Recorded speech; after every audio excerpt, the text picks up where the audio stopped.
Hi again, everybody, and welcome to week number 3 of Unfiltered with Wonderful Machine on Instagram Live. This week we have an awesome guest, one of my favorites, Angelo Merendino. He's going to be talking to us about what he's been up to during quarantine. A Cleveland-based photographer will also be telling us the different projects that he's been working on, both client-based and non-client-based. Very, very excited to have him on, and Angelo just about ready to gearing up right now to see him. And again, we will have this whole interview on our YouTube page and our website. Now we'll bring Angelo in. Angelo, so good to be talking to you. How are you doing today? Hey, man. I'm doing okay. How you doing? I'm good. I'm happy to have you on the program, and thank you so much for joining us. And just really happy to kind of talk about everything that you've been doing over the last couple months. But before we start, I would love to hear just your background in terms of both photography and just like a quick little bio of yourself as we get settled in here. Cool. Yeah, thanks for having me, man. I appreciate y'all sharing my photographs. Yeah, so I live in Cleveland, Ohio. I was born about an hour south of here in Akron, and started off when I was younger. I was a drummer. That was the first thing I really did in my life that I was committed to and thought I'd do for the rest of my life. Did that for a long time, and then found my way into photography. I just felt with the camera that I was more comfortable expressing things that I felt. I had a different connection, and I think this is something a lot of photographers would relate to. But things it looks so cool through the viewfinder. I've always felt like when I look through the camera, I just get into my own world. So I started off making photographs probably around 2000, 2001. And I went to a community college here in Cleveland, studied for a while. And then I got back into music. I joined a band. We signed a record deal, and I went on the road and did that for a little longer. But then when that came to a close, I was just trying to figure out what I wanted to do. And I moved to New York. I got married there to my first wife. She was diagnosed with cancer a few months after we got married, and passed a few years later. But during that time, I had photographed what we went through, really out of a necessity to communicate with family and friends. And through that body of work, I think I really, maybe not at the time, it's taken a while to really land on this, but I started to figure out more of who I am with the camera and what it is that I want to photograph. And, I guess, I don't know if I want to say a style, but just what's important to me. And so since then, I've really just tried to do my best to learn more about photography, to continue to grow, and to really be true to myself when I'm making photographs, and to be thankful that I can do this for a living, and to keep enjoying it. Yeah, I really appreciate you sharing that story. And of course, so sorry to hear that she passed. But I find that so just incredible, because that is not, everybody's story is a little bit different, but that one specifically is just so unique in so many ways. And I definitely want to talk about kind of how that project, photographing her, has helped. But I want to start with the similarities between photographers. Travel a lot. Freelance travel a lot. And obviously, when you were in a band, you're doing the same thing. You're on the road all the time. Do you think that you just got used to that aspect of that lifestyle? Do you think that helped you when you transitioned to photography? I think a big thing that I picked up from playing music and being in bands was the relationship side of it. Getting into a van with a couple of people and spending 2 weeks or a month on the road, it presents some challenges. And not that at that time I was always the best in those relationships, but I think it helped me to learn more about listening and trying to own up to my strengths and faults, and to see if something happens, how I fit into it, as opposed to, maybe placing blame on other people. So I think the biggest part of that was meeting people and forming relationships, and also trying to, again, figure out how to get along with a group of people in a situation like that. But I definitely think that the people side of it has affected how I make photographs, and how I hope to be able to connect with people. And were you, taking pictures as you were in the band? Or was that at all going on, or was it more that you got into photography later and afterward? Well, when I got back into music, and joined this band, they're called the Vacancies. It was just a pop punk kind of band. That was around 2005 or six. And during that time, I was making a lot of photographs when we'd go on the road and just things in general. And I think at that point, I was mostly still shooting film. I hadn't purchased a digital camera early on during that time. So it was cool to look back, when the shelter at home started. One of the first things I did was I started going through old negatives. And I came across a lot of stuff from those days, and it was, it's fun to look back at those times with the photographs to sort of jog my memory, Yeah. But I've always been interested in documenting what's going on around me. When I first started making photographs, I was photographing my family, and I probably drove them a bit crazy because I was constantly putting a camera in their face. And I'm thankful that they let me do that. But years later, after our parents passed, which was in 2014, I had so many photographs of all of our family. So I guess I've always been really interested in the day-to-day things that are going on around me and trying to photograph those moments. Yeah, that's awesome. That is, people are like, why do you have a camera in my face? And then, well, you have a lifelong memory that's there that you can look back on. And nostalgia is it's such a powerful thing. And the other side of that too is you look back at your old photos, which I'm sure a lot of photographers have been doing over the last couple of months. Part of you thinking, man, I've gotten a lot better at this. Yeah. Every now and then I'll find a gem in there, which I'll probably chalk that up more to luck than skill. But it is a good point, to look back. And I think at this point, to be able to look at almost 2 decades of photographs and see growth is encouraging. And but yeah, I look back at photos and think, oh man, I wish parents now. I mean, you know what I mean? Like, I have some photographs of them that I love, but it's always that thing I wish I could do. I wish I could go back to some of these moments, but I guess that's part of life, so I'm just accepting that that's all part of the process of getting to this point. Maybe in 20 years, I'll look back and think I didn't know what I was talking about on that Wonderful Machine interview. I hope to continue growing that way. I hope to look back in 20 years and think, wow, I've gotten a lot better since then, Absolutely.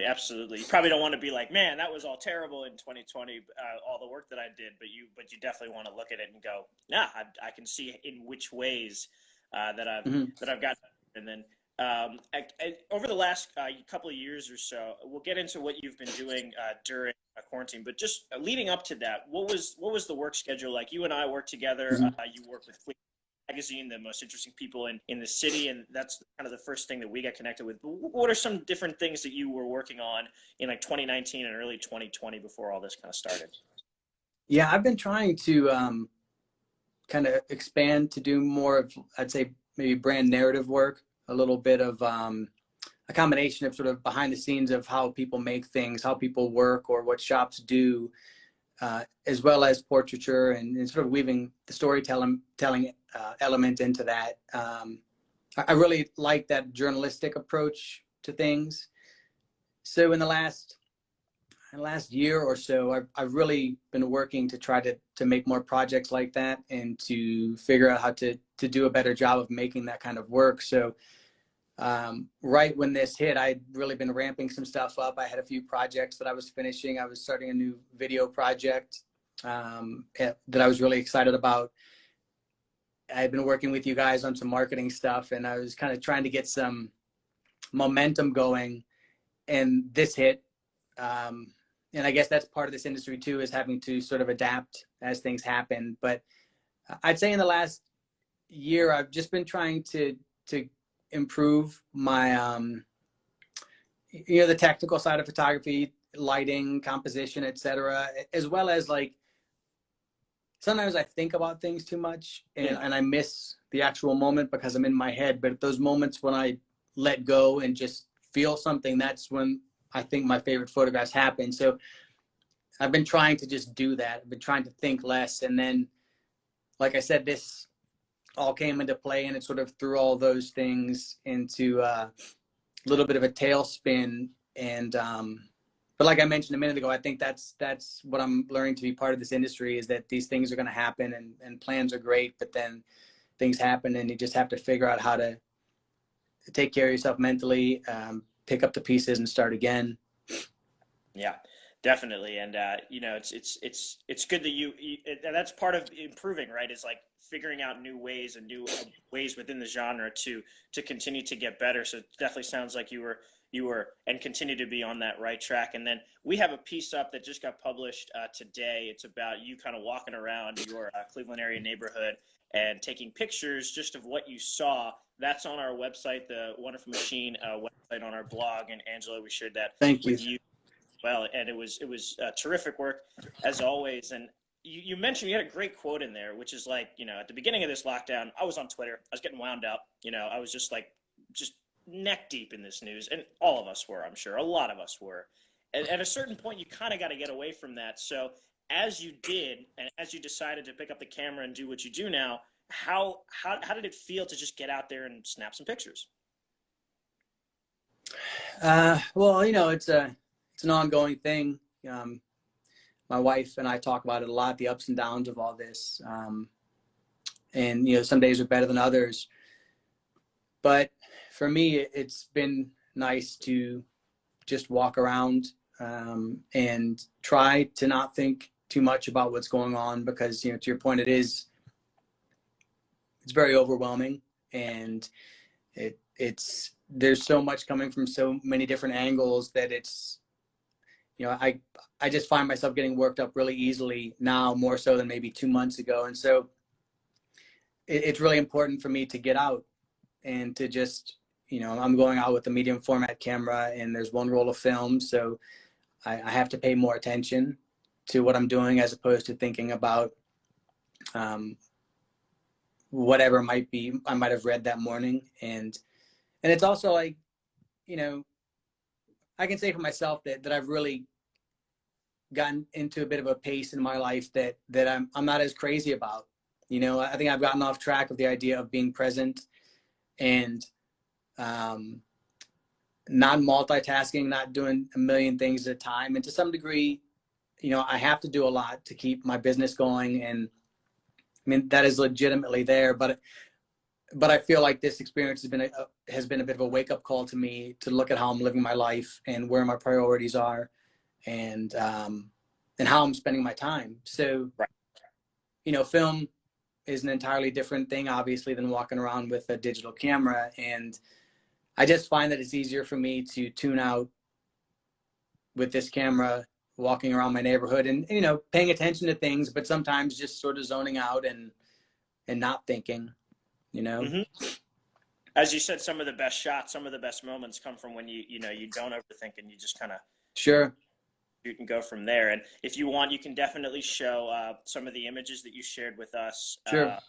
And sure. If you turn the camera around whenever you want. But a couple of them are just really stick out to me from this story. And again, you can go on the Wonderful Machine website to read the story. And the one that I really I think about a lot is that take a book, leave a book image. Mm-hmm.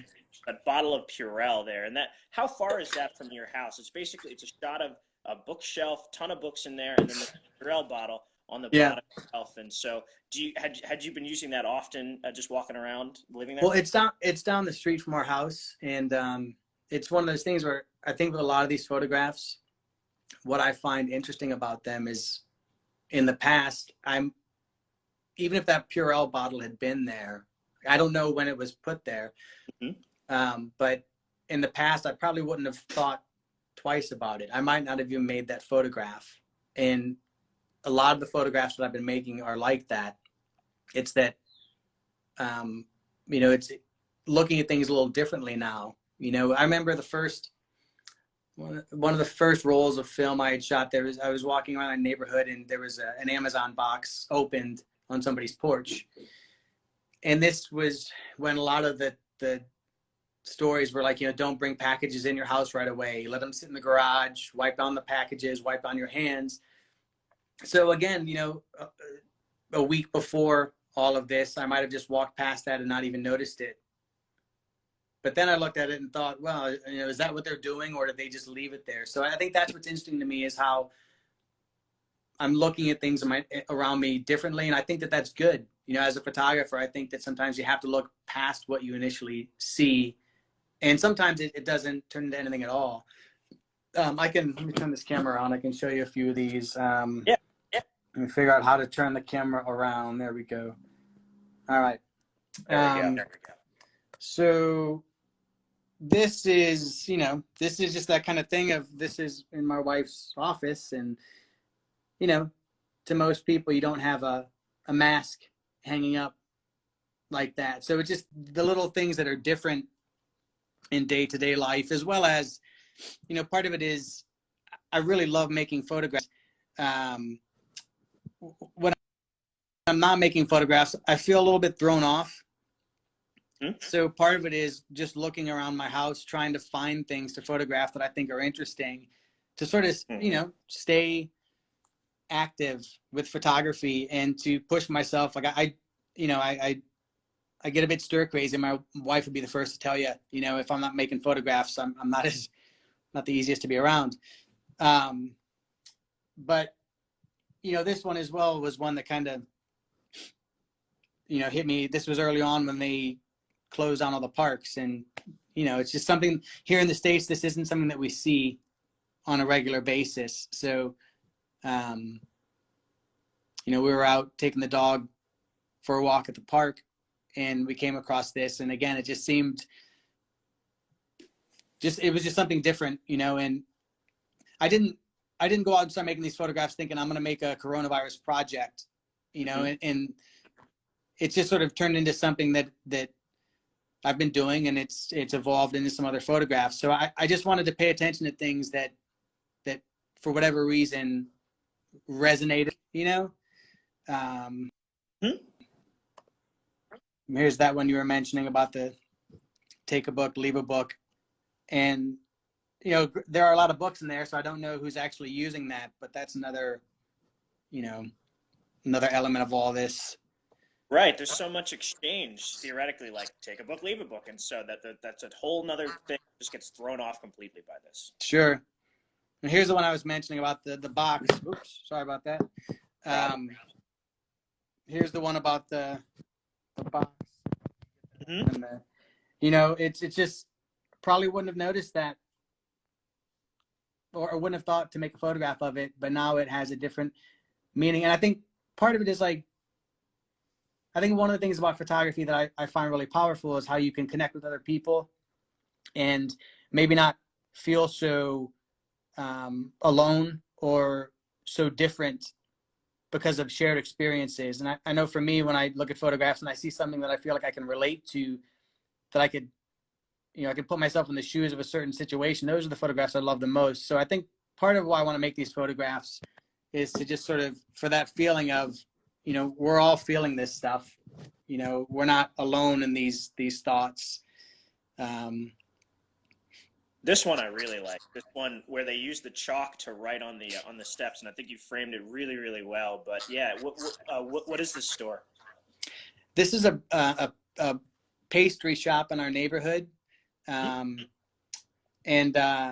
Michael's Breads is the name of the place. It's great. You know, they have really great products there. And again, it's just here in the States, this is not something that we're used to. And I think the bottom step, it's Ukrainian, if I remember correctly. Someone commented on that being Ukrainian. Yeah. And so again, I think that it's interesting. These things show who's in the neighborhood and who goes to that store. And but, you know, thinking about how this is affecting these small businesses. This place has been there for a long time, and, you know, I hope it survives this, because it's a great neighborhood shop, you know.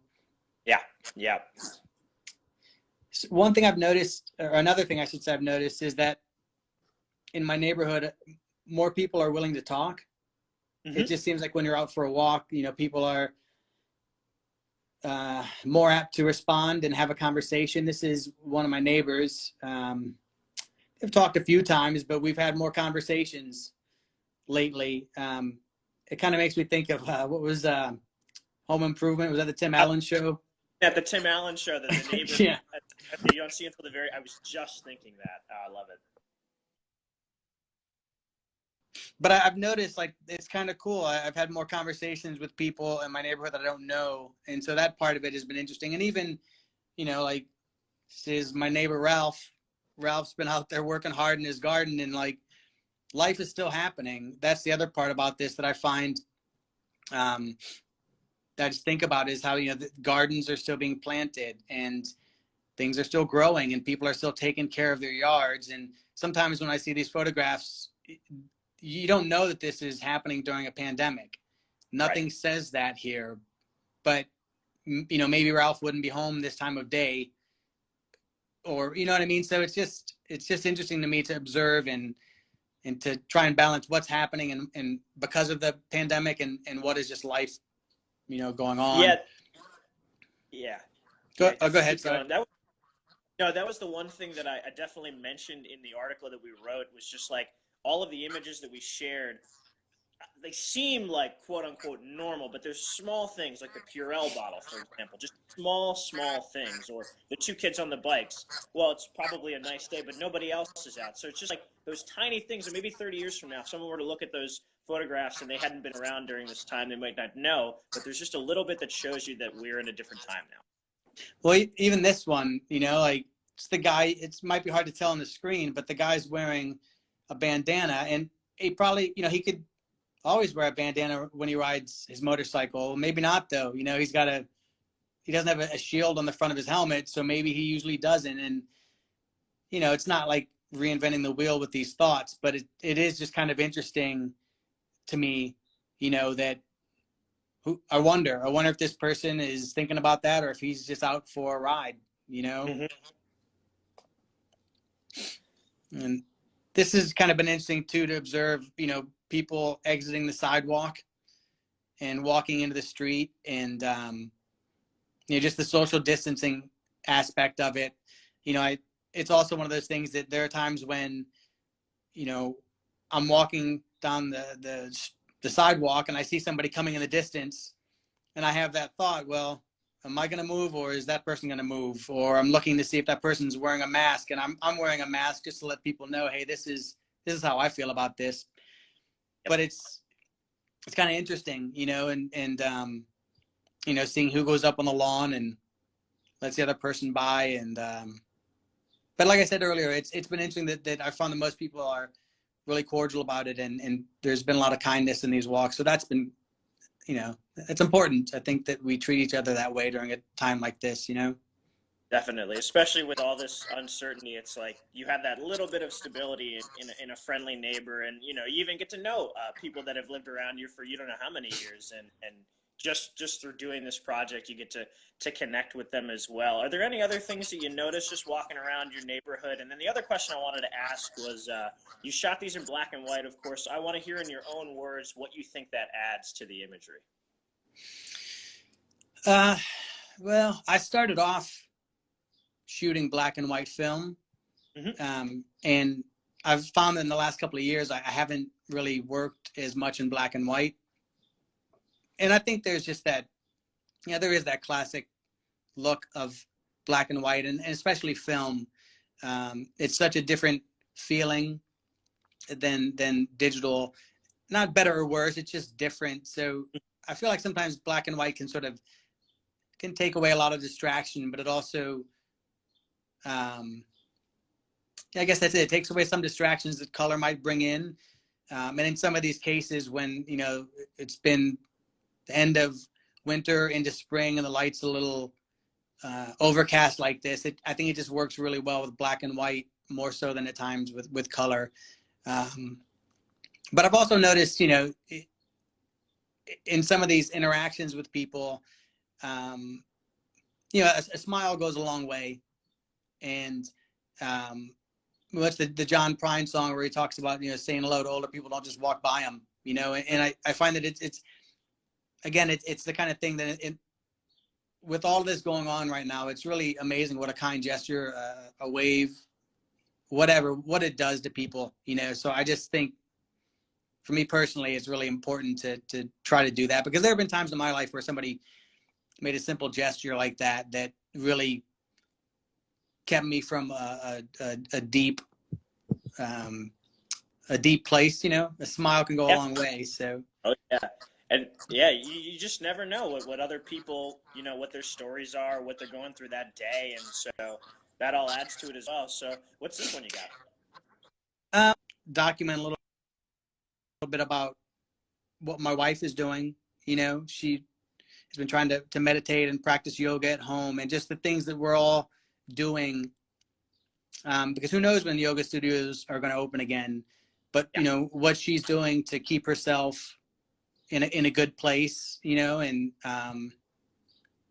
I just find that that's an interesting thing when we can turn a camera on our own life as opposed to pointing it at other people and seeing what's going on in our own day to day. And I think for me, this is just something that later on down the road, it'll be interesting to look back at this and think like, yeah, this is what was going on in our home.